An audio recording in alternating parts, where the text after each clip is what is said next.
Acharya, I wanted to talk more about relationships and I want to talk about toxic relationships. When is it and how is it that a relationship turns toxic?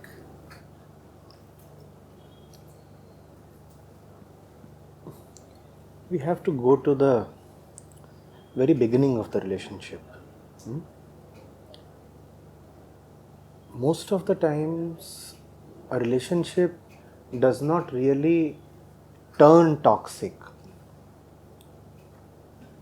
It is toxic in its inception, in its genesis itself. It's just that the toxicity remains hidden when things are rosy and pink. And when the situations change and things turn a little adverse, then the toxicity surfaces. And we feel as if the relationship has turned sour or toxic. It hasn't. How are relationships founded in the first place? Tell me, how does that happen?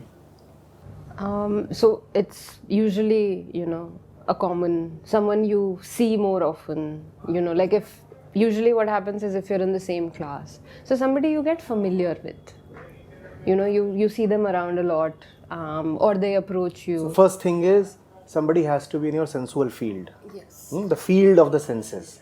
And then why does one feel attracted to that particular object?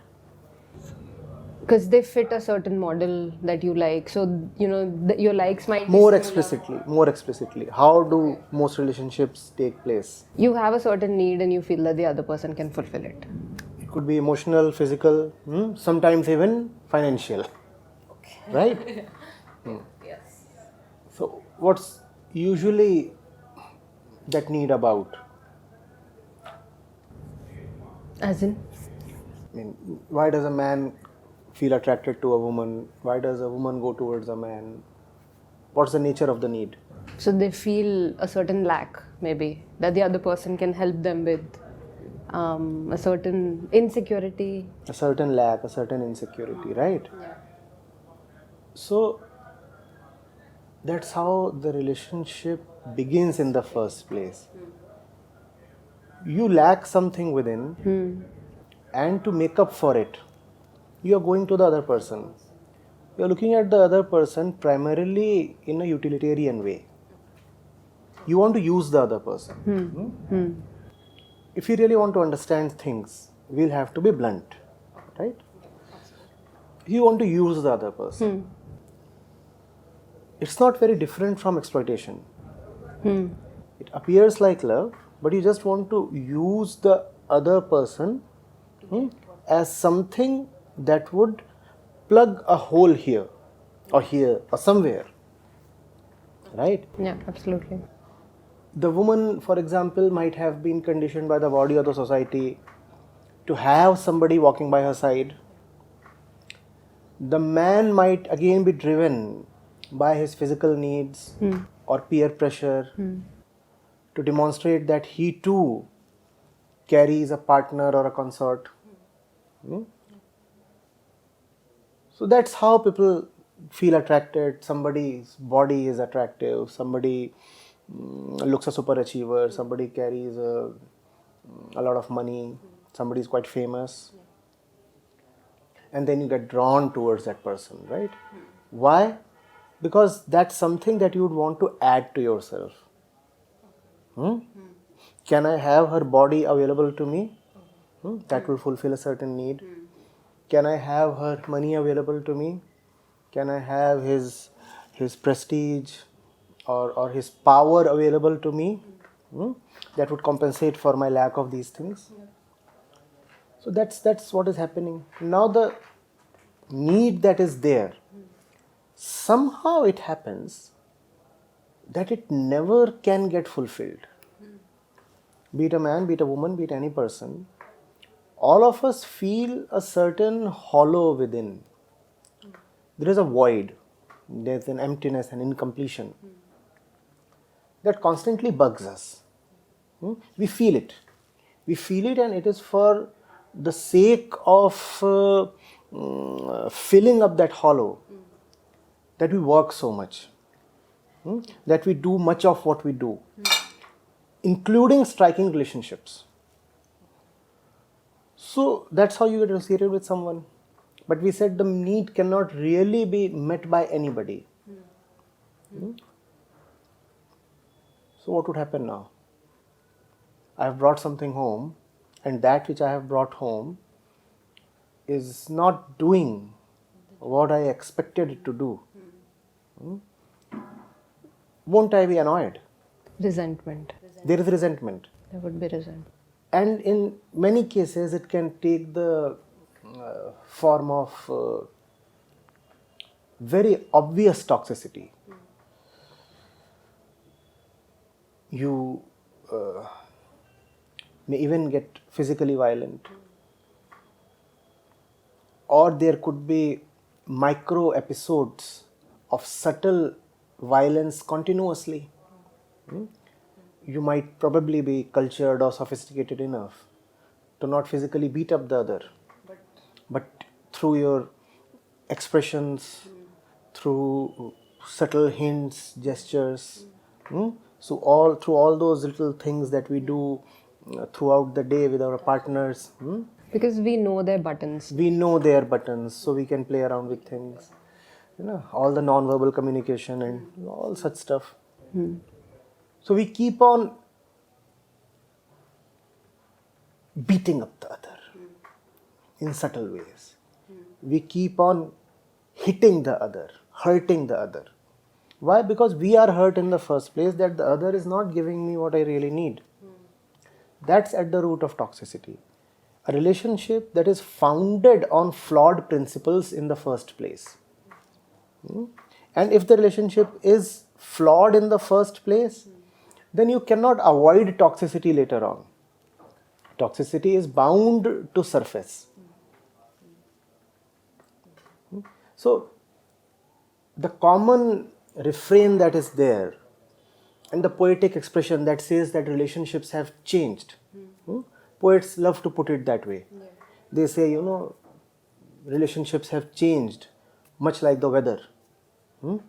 And then we, in a very nostalgic way, look back at the past and say, she used to be so great till 5 years ago, and now he or she is no more the same person, and so much has changed. The fact is, nothing really has changed. It's just become more clear. It's just become more clear, more apparent. In fact, the thing has become more honest now. Thing has become more honest. So, we need to first of all stop blaming fortune or circumstances. It's not that the weather has changed. It's not that outside situations have made one or both persons change into something else. On the contrary, we continue to remain who we are. We were ignorant people when the relationship was founded, and we are ignorant even right now. So actually, we have just not changed. Okay. Actually, we have just not changed.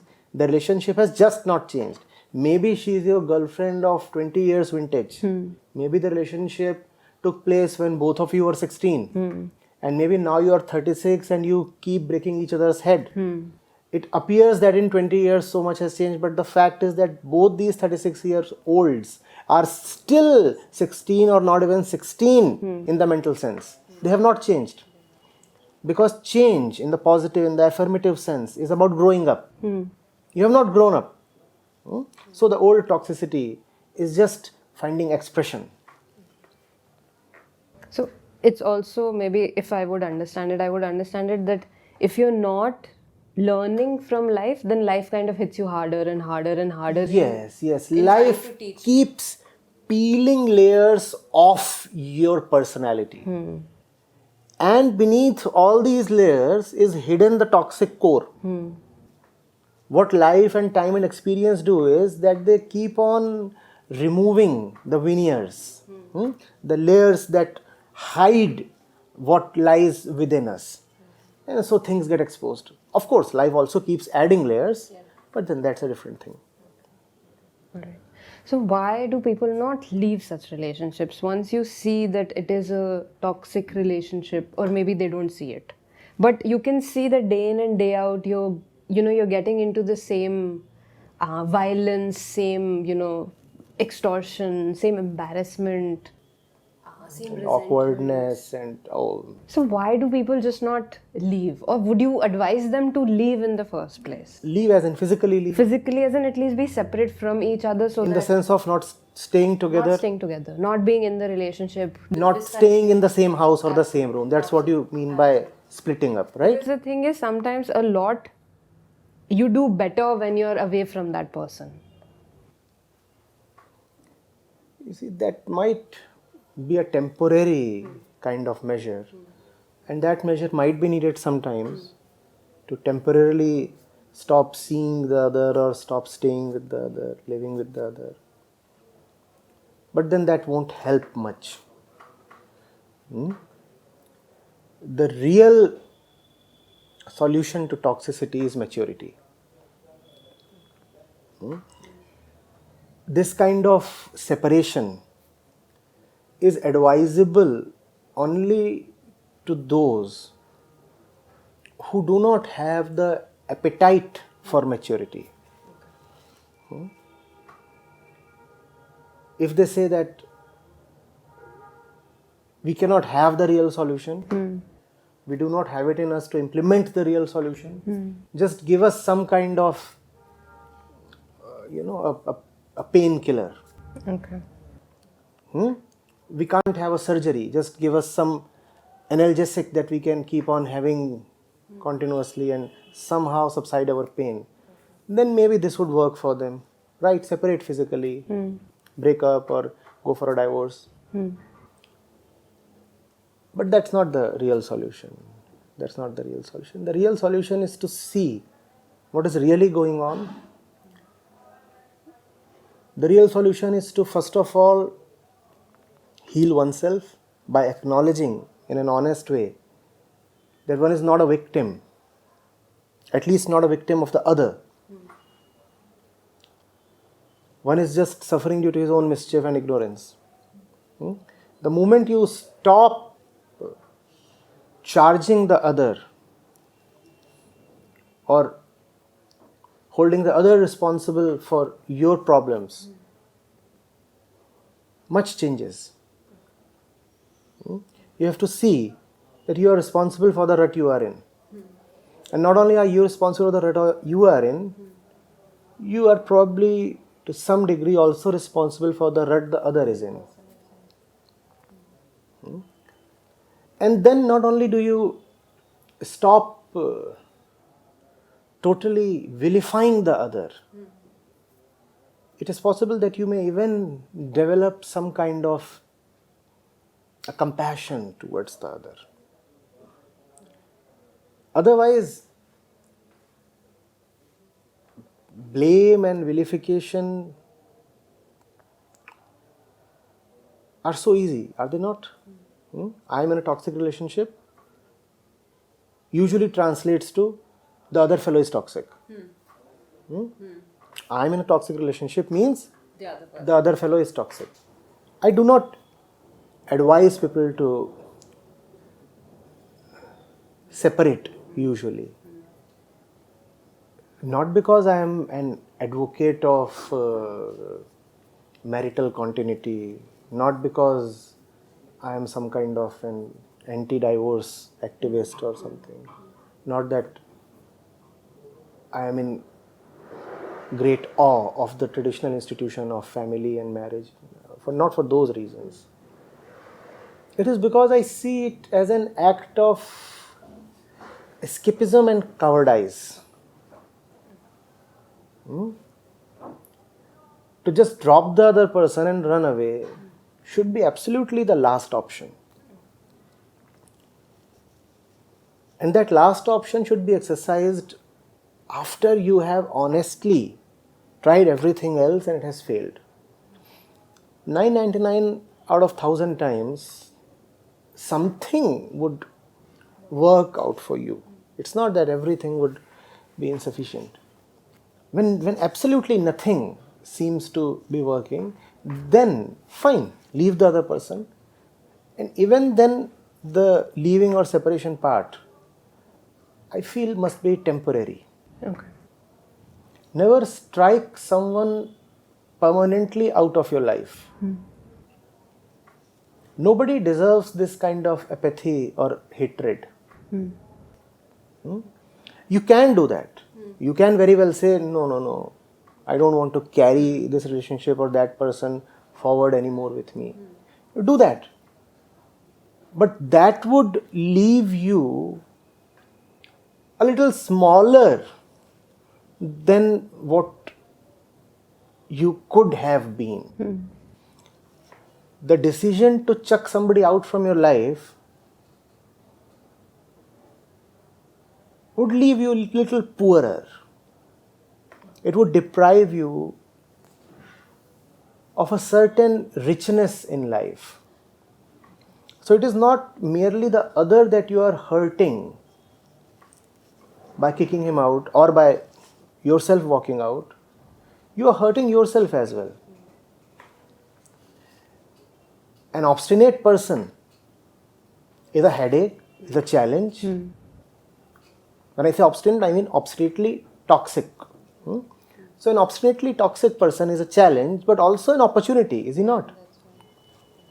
Now if you take up that opportunity and really fight hard to win it, then it leads to your own betterment, enrichment. You become somebody bigger, deeper, more profound. So don't try to quickly run away from someone.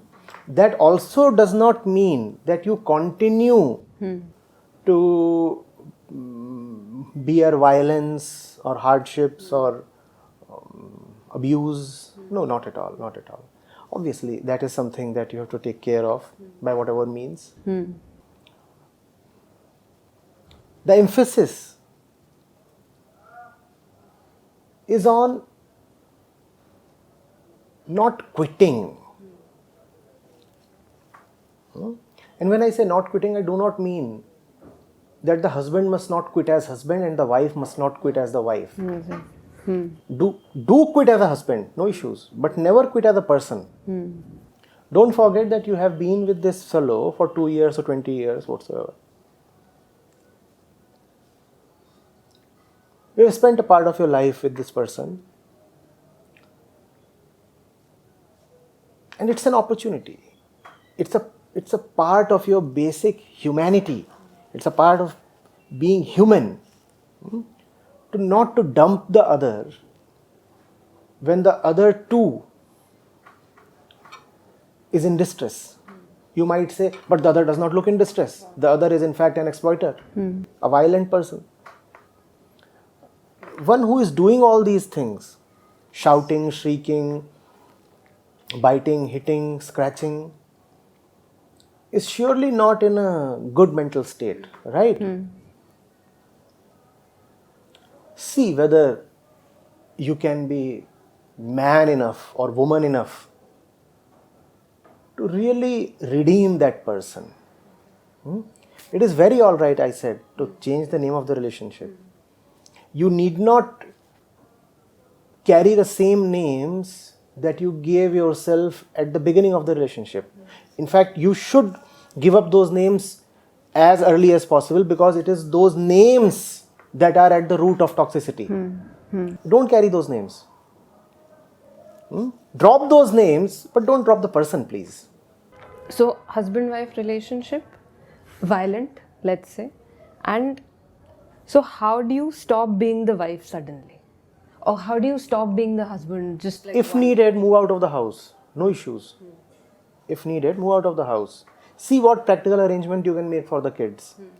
See whether you want to take the kids out with you. But then for that you need to have financial independence, which I hope you have. I hope the relationship has not lulled you into a kind of an imaginary comfort in which you decide not to earn anything and depend on the income of the other. But that is quite... If that is happening, then the first thing in gaining freedom from this toxicity is financial independence. Go find a job for yourself. Go find a job for yourself. If needed, quit that house. But not that person. Not that person. Because, permanently blacklisting a person is almost like killing a part of yourself. Heal. When a patient comes to you, it probably is easier to declare him a hopeless case and let him expire on the table. But it requires somebody fantastic to take up the challenge and cure that person. Like a lot of times why people, when I mean leave, like, when I mean, it's like leave the house in that sense. A lot of times people, are worried about getting out of that relationship. Like, suppose one is financially independent and they move out to another. So, I mean, what I understand is self-love. Like, first you have to heal and only then can you heal. Na? Because otherwise, if you've not, healed yourself, then how do you expect to even help the other? Right. See, that will tell you why the relationship is bad in the first place. You probably enjoy dependency. You probably have no spiritual basis to the relationship.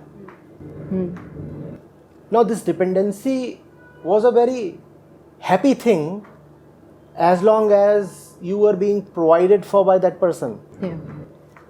But now the same dependency keeps you arrested and restricted in the household. So now you don't like it. You don't like it. Now you say, oh, what do I do? I'm so dependent. How do I move out? Why don't you state in the same breath that you were quietly and happily enjoying the same dependence for the first 5 or 10 years? Yeah. Right? So, always be very, very sure of the solidity of the fundamentals. Even when everything seems to be going right in a relationship, keep checking. Have I become dependent? Have I become exploitative? Have I started holding expectations? Has the other started holding expectations? Is the other blocking my view of the larger universe? Has the other become too central to my mind, my thoughts? Has the other started occupying my inner space to an extent that may be called unhealthy? These are the things that you should check for when there are no troubling symptoms. Often when the symptoms appear, it is already too late.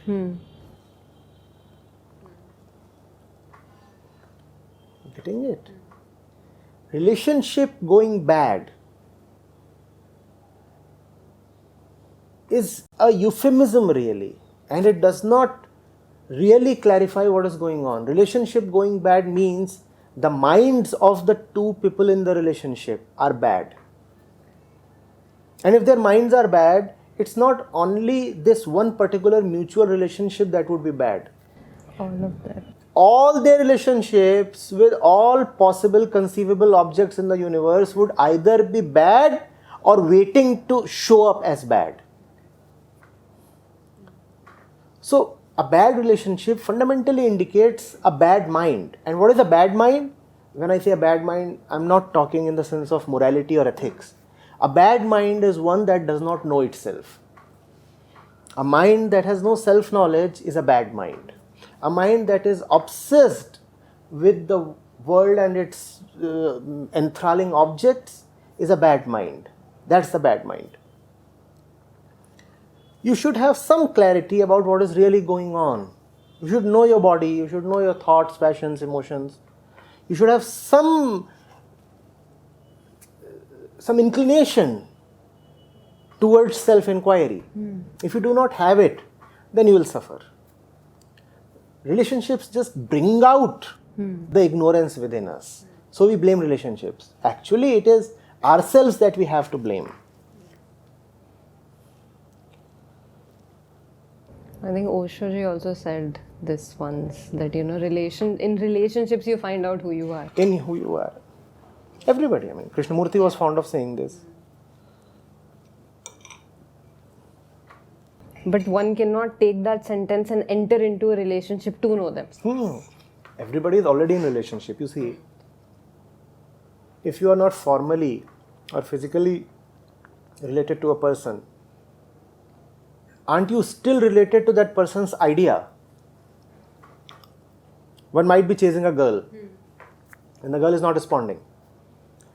So it appears that there is no relationship. Yeah. But the fact is that the boy is obsessed with her and there exists a strong relationship, maybe not with the body of the girl, but with the idea of the girl. So Krishnamurti is perfectly right when he says one knows himself only in relationships. But then that does not mean that you have to have an additional relationship to know yourself. You are already neck deep in relationships. Everybody is. What does that mean, being neck deep in relationship? The inner sense that we have, that I, the ego thing, it lives in such incompleteness that it is always attached to somebody. It always describes itself with respect to somebody else. For example, I am a worker. I am somebody's friend. I am a rich man. I belong to such religion. So along with the I, there exists something else that helps define the I. That's ego. Ego is the I sense that cannot define itself without the help of an external object. Sans the external object, the ego starts feeling asphyxiated. It has nothing to really base itself on. We are always related. We must know what we are doing, why we are getting related, why I must have this or this. What does the universe mean to me? What does this piece of clothing mean to me? I must really ask these questions. Without these questions, one is pushing himself into a lot of trouble. Another thing I must add. You're talking about why people continue to be in toxic relationships. Never forget that man is fundamentally pleasure seeking. The wise ones who knew a few things, they would say that the nature of the self is joy. The nature of self is Joy. And what is joy? Joy is pleasure or happiness that does not depend on anything else. So the nature of the true and pure self is joy, and joy is freedom, because joy implies no dependence on anything. I'm not happy for some reason. So joy is happiness without a reason. Therefore joy is happiness without a beginning, without an end. Therefore joy is happiness without a definition. The nature of the ego is a little removed from the nature of the pure self. Pure self is joy, ego is pleasure seeking. So whatsoever the ego does, it does for the sake of pleasure. That's what we mean when we say, I want to be happy. I want to be happy, I want to be happy. So when someone says, oh, I am suffering so much in a toxic relationship and I am yet continuing to tolerate it, then he is just stating only half the story, either ignorantly or deliberately. The fact is, if you are tolerating a toxic relationship, you are deriving some pleasure out of it. The ego cannot do anything without getting something from that thing. So if a lady comes to you and says, I get beaten up and all the abusive things happen to me, and yet, I choose to remain in the household, then she is not telling you the full story. The full story is, she is still seeing some benefit in staying put.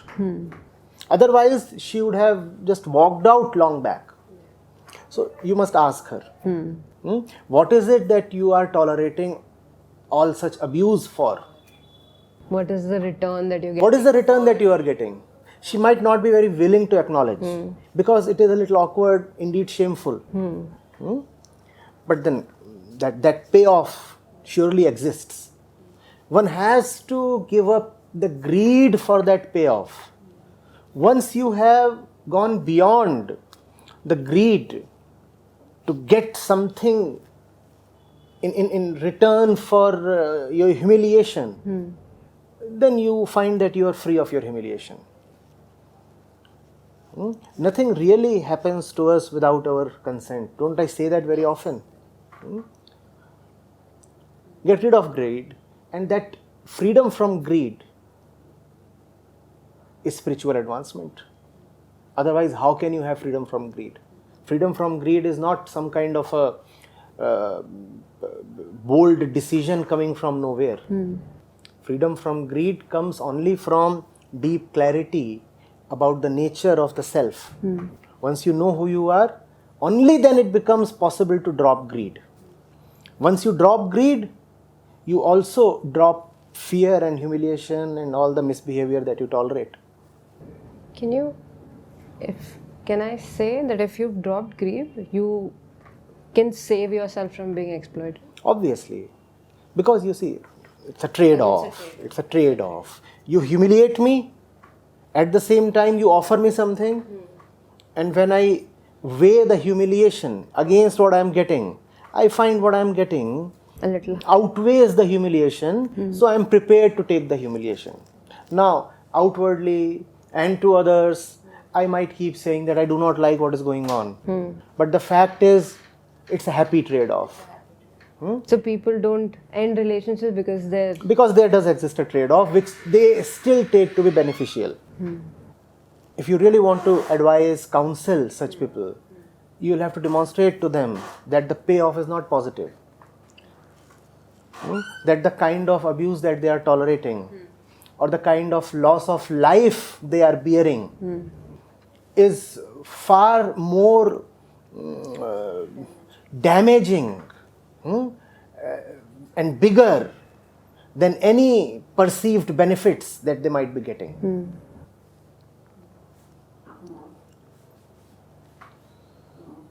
So that's where you draw the line, in a sense. See, the moment it becomes clear to someone that in a particular situation he is losing, then you don't have to tell him to what to do next. Just bring that clarity to him that here you are getting so much, but in the process of getting this much, you are compromising or sacrificing so much. That's all. Now the fellow will decide for himself and act on his own. And when in this case one is made to realize that that you're losing out way more than what you're getting, is there a leaving out? Do you leave the relationship, or do you understand this, heal yourself, and then come back and help the other? It's not there is no absolute answer possible to this, right? Going to the basis of your question, when you say the relationship has exploitation in it, what does exploitation mean? My self-interest is different from your self-interest, therefore I can eat you up to maximize my self-interest. That is exploitation, correct? What is at the basis of exploitation? The concept, the feeling that I am different from you, my self-interest is separate from your self-interest, right? Now this is exploitation. To cure exploitation, if I recommend walking out as the only way possible, then what am I saying? I am defending my self-interest by walking out, quitting you, dumping you. Am I then not still the same person who was previously playing the game of exploitation? At the root of exploitation is the feeling of separation, division. Separation, okay. Right? I am me, you are you. I can exploit you and be a bigger me. That's exploitation. I walk out. And why did I walk out? To take care of my personal peace. Am I still not the one who was thinking previously in the language of division? So this walking out then will not be very beneficial. Therefore, one has to take quitting or walking out just as a temporary thing. Right? Freedom from exploitation is very incomplete without compassion. Not only have you have to end your own exploitation, you also have to bring compassion to the other, and these two must go hand in hand. Obviously, there might be some phase lag between these two. One may come first, the other may come later. There might even be a gap of many years between these two. But these two will exist together. You cannot have just one of them. You cannot say that to save my skin, I broke out of the house, like one breaks out of a jail. And then I never turned back to look at what is happening in the house. It doesn't happen this way. It cannot happen this way. If you break out of the house just to take care of your own self-interest, then wherever you go, you would find that you are still caught in the cycle of exploitation and suffering. If you really want to end exploitation and suffering, then you have to take care of yourself and also try to do as much good to the other as possible. So it's a full circle, it's not... It's a full circle. You cannot just take care of only yourself. You see, if I take care of just myself, then how am I different from the exploiter? Is he not following the same principle? He too is saying, I am taking care of just myself. And I say, I too want to just take care of myself, so I am walking out, I'll go settle in some other place and be happy. So you become the exploiter. You become the exploiter, and now the exploiter has fully won. He has totally converted you. Has made one of him. Yeah, now you belong to his creed. So the way to get out of the relationship would be to understand. To not remain the person who entered the relationship. That's the way to spiritually break up. When you break up in the material way, you leave the house. When you break up in the spiritual way, you leave who you are. That's a great breakup. And in this breakup, the other person will not even know that you have broken up. Because externally you will appear just the same. Internally you are no more the same person. Break up. I didn't break up with you, I broke up with myself. Fine. So you cannot really charge me or blame me.